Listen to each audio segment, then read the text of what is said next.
tikintisinə 140 ildən çoxdur ki başlanılan və hələ də davam edən dünyanın ən gözəl və ən böyük kilsəsi olan Sagrada Familia.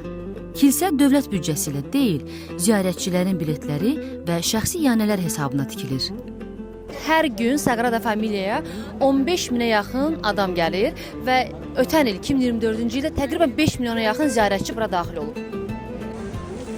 Sagrada Familia'nın içərisi çox fərqli dizayn olunub və sanki meşəyə bənzəyir. Sütunlar düz deyil və ağaclara bənzəyirlər. Və Gaudi qeyd edib ki, təbiət Allahın yaratdığı bir yerdir və kilsə də, yəni Allahın evi də məhz təbiətə bənzəməlidir. Kilsənin içərisindəki təbii günəş işıqları günün müxtəlif saatlarında fərqli olur. Narıncı rəngdə olan şüşələr günəşin batdığı zamanı, göy və mavi rəngli şüşələrin olduğu hissə isə günəşin yeni çıxan tərəfini əks etdirir.